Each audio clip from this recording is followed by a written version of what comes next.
الحمد لله رب العالمين والعاقبة للمتقين اللهم صل على محمد وعلى آل محمد كما صليت على إبراهيم وعلى آل إبراهيم إنك حميد مجيد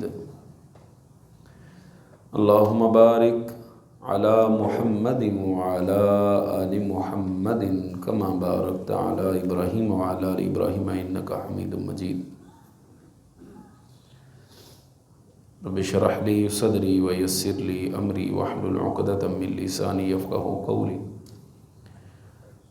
سبحانك لا علم لنا إلا ما علمتنا إنك أنت العليم الحكيم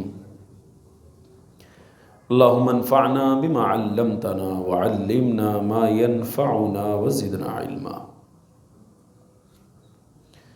باب ہے الزکاۃ علی الزوج والایتام فی الحجر، خاوند اور زیر کفالت یتیموں کو زکوٰۃ دینا۔ عن زینب امرأۃ عبد اللہ بن مسعود رضی اللہ عنہما حدیثها المتقدم قریبا۔ کل کی مجلس میں آپ نے یہ حدیث سنی تھی جس میں سیدنا عبداللہ بن مسعود رضی اللہ تعالی عنہ کی اہلیہ نے آپ صلی اللہ علیہ وسلم سے یہ پوچھا تھا کہ کیا میں اپنے شوہر کو زکوٰۃ دے سکتی ہوں؟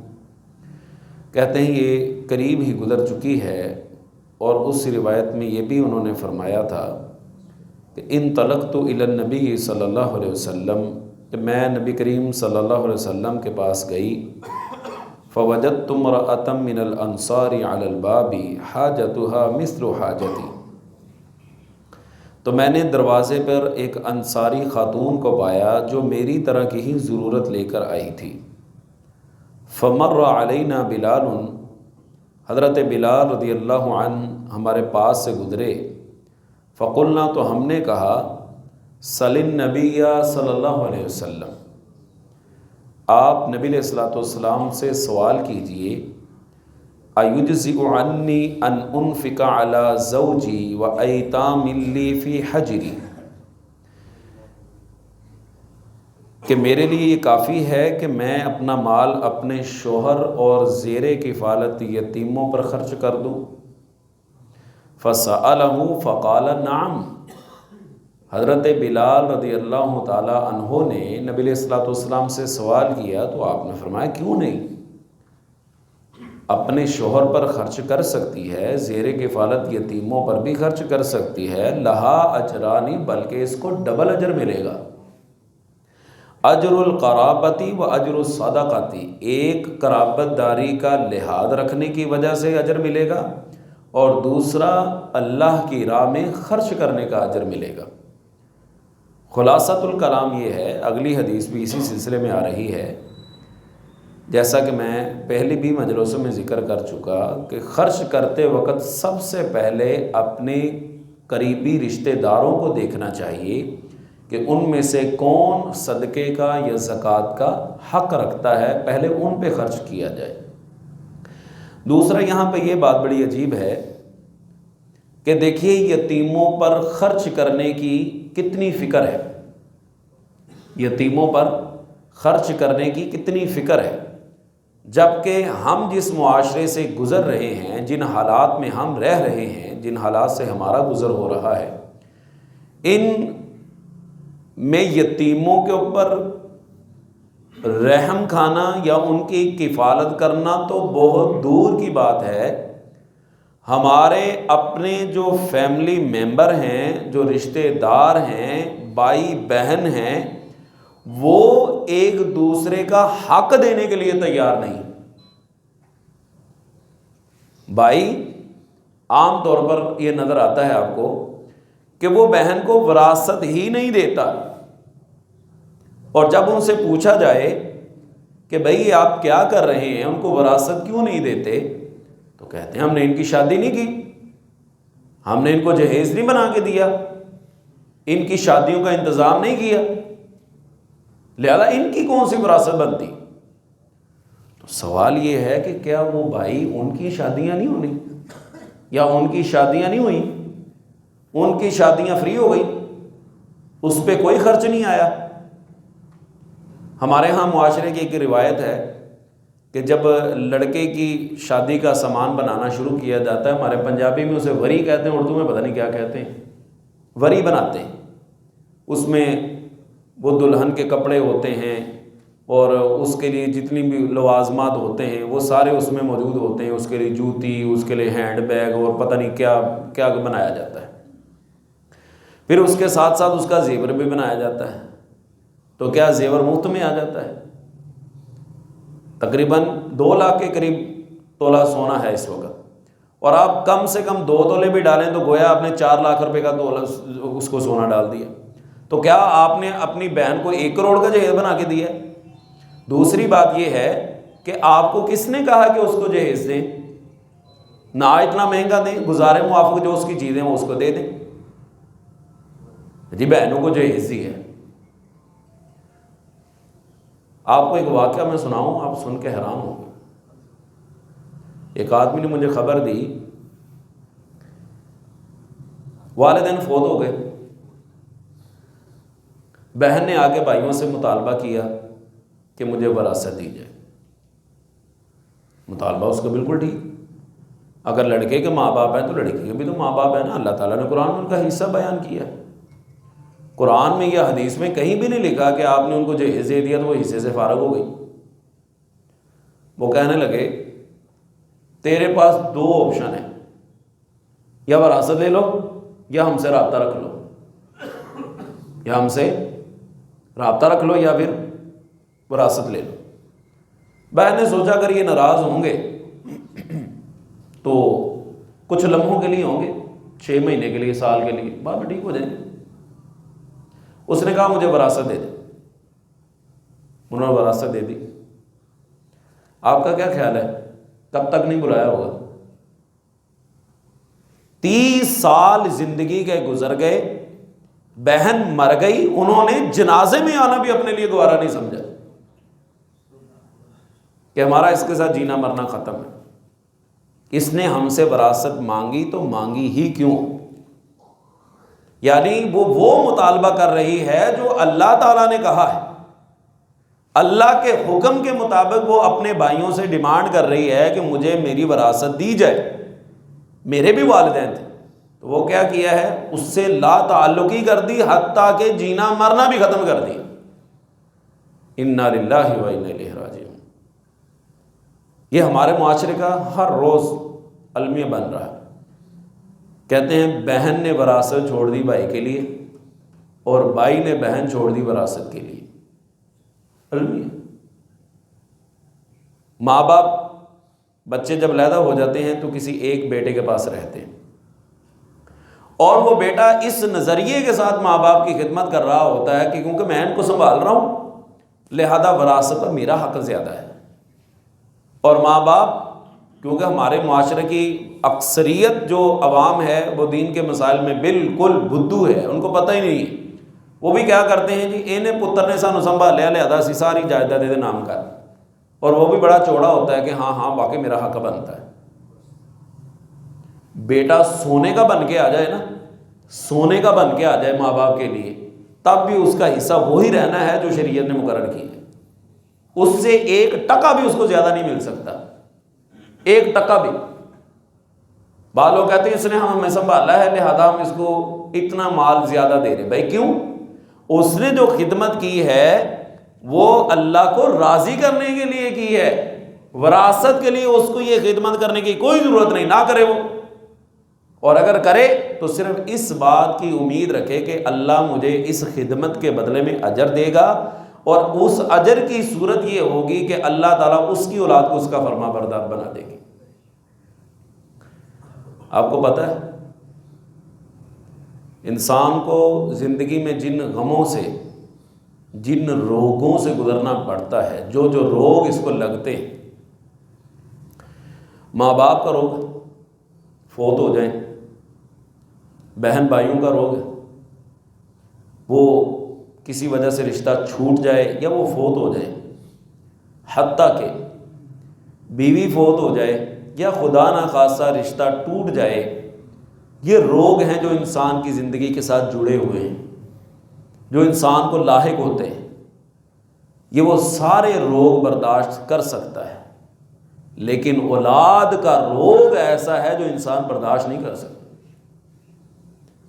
زندگی میں اولاد فوت ہو جائے یا خدا نہ خواستہ زندگی میں اولاد کاروبار کی شکل میں یا ازدواجی زندگی میں اجڑ جائے، ماں باپ روزانہ جیتے ہیں روزانہ مرتے ہیں، اولاد کا روگ انسان سے برداشت نہیں ہوتا۔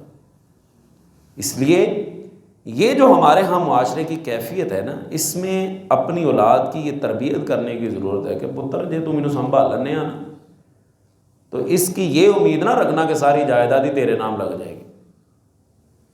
بیٹا دوسرا ایک ہے سونے کا بن کے آ جائے، دوسرا کباڑیا بن کے آ جائے، وہ آپ کی ایک ذرہ برابر بھی خدمت نہیں کرتا، آپ کا نافرمان ہے، آپ کی جائیداد میں سے وہ خارج نہیں ہو سکتا۔ آپ جتنا مرضی اشتہار دے دیں، اخبار میں دے دیں ہم نے اس کو آگ کر دیا ہے، اپنی جائیداد سے علیحدہ کر دیا، آپ اس کو آگ نہیں کر سکتے شرعی طور پر۔ قانون آپ کا کیا کہتا ہے مجھے نہیں اس بات کا علم، قانونی طور پر آپ اس کو آگ کر دیتے ہیں، لیکن شرعی طور پر آپ اس کو آگ نہیں کر سکتے الا کہ خدا نہ خواستہ وہ کافر ہو جائے، کافر مسلمان کا وارث نہیں بن سکتا۔ اس لیے یہ ہمارے معاشرے کا بڑا المیہ ہے۔ اور دوسرا یہ یتیموں کی بات ہو رہی ہے، تو آپ جانتے ہیں ہمارے معاشرے میں یہ بھی معاملہ بڑا عجیب ہے۔ اگر کوئی آدمی کوئی مال چھوڑ کے فوت ہو جائے، اس کے بچے چھوٹے چھوٹے ہیں، تو اس کے مال پہ قبضہ کر لیا جاتا ہے، اور وہ بیچارہ پوری زندگی جو ہے وہ آوارہ اور بے بس اور بے یار و مددگار گھومتا پھرتا ہے، اور وہ اس انتظار میں ہوتا ہے کہ مجھے میرا حصہ مل جائے، لیکن کوئی نہ کوئی ہڑپ کر گیا ہوتا ہے۔ بات چلی ہے تو یہاں پہ ایک بات یہ بھی کہہ دوں، والدین کو نا اپنی نیکی کے اندر زیادہ سے زیادہ اضافہ کرنا چاہیے۔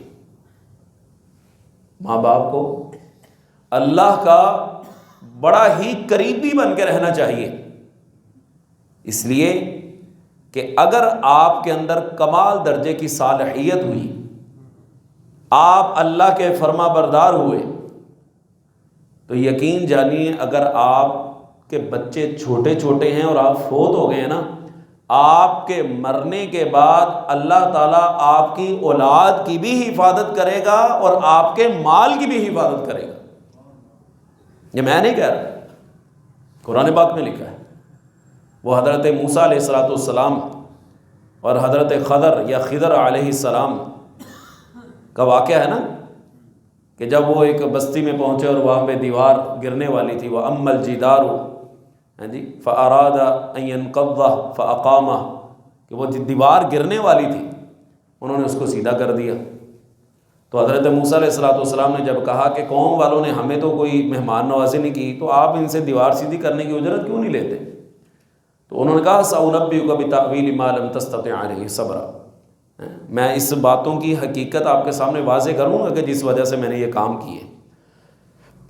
تو اما الغلام آگے ذکر کرتے کرتے کہتے ہیں کہ جو یہ دیوار تھی نا، وہ اما الجدار فکان لغلامین یتیمین فی المدینہ وکان تحتہ کنز لہما، یہ جو دیوار میں نے سیدھی کی ہے نا، اس شہر کے اندر جو 2 یتیم بچے رہتے ہیں، اور اس دیوار کے نیچے ان کا خزانہ ہے۔ وَكَانَ أَبُوهُمَا صَالِحًا، ان بچوں کا باپ بڑا نیک تھا، باپ بڑا نیک تھا۔ فَأَرَادَ رَبُّكَ أَن يَبْلُغَا أَشُدَّهُمَا وَيَسْتَخْرِجَا كَنزَهُمَا رَحْمَةً مِّن رَبِّكَ، تیرے رب کا یہ اذن تھا، حکم تھا کہ یہ بچے جب بڑے ہوں، اپنی جوانی کی عمر کو پہنچیں، وہاں سے خزانہ نکالیں اور اپنی زندگی کا نظام چلائیں۔ ماں کا نیک ہونا اپنی جگہ پہ ہے، لیکن باپ کی صالحیت اس قدر کارآمد ہے اور اس قدر پاورفل ہے، طاقتور ہے، کہ انسان دنیا سے چلا جائے اللہ تعالیٰ اس کی اولاد کی بھی حفاظت کرتا ہے، اس کی مال کی بھی حفاظت کرتا ہے۔ قرآن پاک کے اندر یہ موجود ہے. وہاں پہ یہ نہیں کہا گیا کہ والدینی صالحینی وکان ابوہما صالحا، ان بچوں کا باپ بڑا نیک تھا. تو اس سے ہمیں پتہ چلتا ہے کہ اگر باپ کی نیکی کا اثر ہے تو باپ کے گناہوں کی نحوست بھی بہت زیادہ ہے. اس لیے بطور باپ ہمیں اپنا یہ کردار ادا کرنا چاہیے کہ ہماری صالحیت میں ہر آئے دن اضافہ ہونا چاہیے. بعض لوگ کہتے ہیں نا ماں کی دعا بڑی لگتی ہے، کوئی شک نہیں، یقین جانیے باپ کی دعا بھی بہت لگتی ہے. باپ اپنی اولاد کے حق میں دعا کرے نا. ایک آدمی نے مجھے بات سنائی، کہنے لگا میرے گھر میں اولاد نہیں ہوتی تھی، بڑی دعائیں کروائیں، نیک لوگوں سے بھی دعائیں کروائیں، ماں باپ تو کرتے ہیں. کسی اللہ والے نے اسے کہا کہ تم نے اپنے باپ سے دعا کروائی؟ باپ تو کرتے رہتے ہیں. کہتا نہیں، اپنے باپ کی ٹانگ پکڑو، ہمارے پنجابی میں کہتے ہیں گوڈے واڑ لا، اور ان سے انتہائی عاجزی کے ساتھ درخواست کرو کہ ابا جی میرے لیے دعا کریں، اللہ مجھے صاحب اولاد کر دے. کہتا میں نے اپنے والد صاحب سے درخواست کی تو والد صاحب کہنے لگے میں دعائیں تو کرتا. کہتا نہیں ابا جی آپ خصوصی دعا کریں. لے جی کہتا جی اللہ تعالیٰ نے، میرے والد صاحب نے دعا کی اور ٹھیک اللہ تعالیٰ نے جو ایک مدت ہوتی 9 مہینے کے بعد اللہ نے مجھے اولاد دے دی. تو والد کی دعا لگتی ہے. اپنی اولاد کے لیے دعا کرتے رہا کریں. یہ دعا اپنی زندگی میں شامل کر لیں. ربنا هب لنا من ازواجنا وذرياتنا قرة اعین واجعلنا للمتقین اماما. کہ اللہ ہماری بیویوں سے، ہماری اولاد سے کیا کر، ہماری آنکھیں ٹھنڈی کر دیں اور ہمیں متقین کا پیشوا بنا، امام بنا. تو جس آدمی کو اپنی اولاد سے، اپنی بیوی سے آنکھوں کی ٹھنڈک مل جائے اسے اور کیا چاہیے. اس لیے باپ کا کردار بڑا اہم ہے. باہر کیا بات یہ کر رہا تھا کہ یتیموں کے حقوق پر ڈاکہ ڈالنا نبی علیہ الصلوۃ والسلام کا فرمان ہے، بلکہ قرآن پاک کے اندر موجود ہے کہ ان الذین یأکلون اموال الیتامی ظلما انما یأکلون فی بطونہم نارا، کہ جو لوگ یتیموں کا مال کھاتے ہیں وہ در حقیقت اپنے پیٹوں میں آگ بھر رہے ہیں. لیکن ہمارے معاشرے میں اے جہاں مٹھا اگلا کنے ڈٹھا، کہتے ابھی تو موجے مارو نا، بعد میں دیکھی جائے گی. یہ جو دیکھی جائے گی ہمارے ہاں ایک کنسپٹ ہے نا اور ایک خیال ہے، اس نے ہمیں بہت ساری چیزوں میں پیچھے دھکیل دیا اور ہم نڈر ہو گئے. ہمیں فکر ہی کوئی نہیں ویکھی جاؤ گی. جی آپ کسی آدمی سے کہیں یار نماز پڑھا کرو اللہ تعالیٰ سزا دے گا، بندہ کوئی گل نہیں ویکھی جاؤ. اور یار تم سود کھاتے ہو، سود سے بچو، وہ کہتا یہ ہوں تو ٹائم کڈو نا پھر ویکھی جاؤ گی. بھائی تم ملاوٹ کر رہے ہو، 1 نمبر چیز بیچا کرو، وہ کوئی نہیں خیر کہتا وقت کڈو ویکھی جاؤ گی. یہ جو ویکھی جاؤ گی ہے نا، اور جب یہ دیکھی جانی ہے نا پھر دیکھی نہیں جانی. جی اللہ کی رحمت بڑی وسیع ہے، بھائی اللہ کی پکڑ بھی تو بڑی سخت ہے نا. جہاں اللہ نے یہ فرمایا ہے کہ اللہ کی رحمت بڑی قریب ہے، وہاں پہ اللہ نے یہ بھی فرمایا ہے کہ ان بطش ربک لشدید، تیرے رب کی پکڑ بھی بڑی سخت ہے. تمہیں رحمت نظر آتی ہے، تمہیں رب کی پکڑ نہیں نظر آتی. وہ جی مولویوں کا کام ہی ڈرانا ہے، یہ تو ہر وقت ڈراتے ہی رہتے ہیں. بھائی میں اپنی بات کر رہا ہوں، یہ تو اللہ تعالیٰ فرما رہا ہے، یہ تو اللہ تعالیٰ فرما رہا ہے. قرآن پاک کے اندر اللہ تعالیٰ نے جہاں بھی جہنمیوں کا تذکرہ کیا ساتھ میں جنتیوں کا تذکرہ کیا. جہاں جنتیوں کا تذکرہ وہاں جہنمیوں کا بھی تذکرہ، تاکہ لیول رہے، ایک طرف امید رہے دوسری طرف ڈر رہے. اسی کو ایمان کہتے ہیں. بہرکیف اللہ تعالیٰ ہمیں اس بات کی سمجھ عطا فرمائے. اگلی حدیث پڑھتے ہیں اور بات مکمل کرتے ہیں.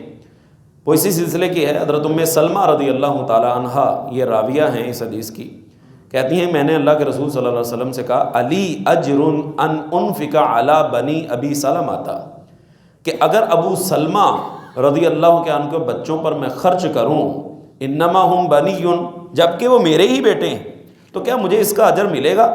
فقال انفقی علیہم، ان پر خرچ کرو، فلکی اجر ما انفقت علیہم، تم جو کچھ بھی خرچ کرو گی اس کا تمہیں اجر ملے گا. اس میں وضاحت نہیں ہے یتیموں کی، لیکن ایک دوسری روایت کے اندر موجود ہے کہ یتیموں پر خرچ کرنے کی وجہ سے تمہیں ڈبل اجر ملے گا. قریبی رشتہ دار ہیں اس کا ڈبل اجر ملے گا. ویسے بھی اگر دوسرے رشتہ دار نہیں ہیں، یتیم ہیں، تو ان کا تو آپ صلی اللہ علیہ وسلم نے فرمایا نا کہ آنا و کافل الیتیم، میں اور یتیم کی کفالت کرنے والا جنت میں اس طرح ہوں گے جس طرح یہ دو انگلیاں۔ کام بڑا مشکل ہے، کام بڑا مشکل، ناممکن نہیں ہے۔ حضرات صحابہ کرام رضوان اللہ علیہم اجمعین کے بارے میں ملتا ہے کہ جب یتیموں کے بارے میں آیات نازل ہوئی نا، احکامات نازل ہوئے، تو حضرات صحابہ نے برتن بھی علیحدہ کر لیے تھے، اتنے محتاط ہو گئے تھے کہ کہیں ایک ذرہ بھی ہمارے پیٹوں میں یتیموں کا نہ چلا جائے، کہ یہاں تو پورے کا پورا مال ہی ہڑپ کر لیا جاتا ہے۔ اللہ تعالیٰ ہم سب کی حفاظت فرمائے، اللہ تعالیٰ ہماری اولادوں کو ہماری آنکھوں کی ٹھنڈک بنائے، اور اللہ تعالیٰ ہمیں اس ٹھنڈک کا ذریعہ بننے کی توفیق عطا فرمائے۔ ہم نیک ہوں گے، اس کا اثر ہماری اولاد کے اوپر بھی ہوگا۔ اللہ تعالیٰ ہم سب کا حامی و ناصر ہو، مالک الملک ہمارا خاتمہ ایمان پہ فرمائے۔ سبحان ربک رب العزت عما یصفون وسلام علی المرسلین والحمد للہ۔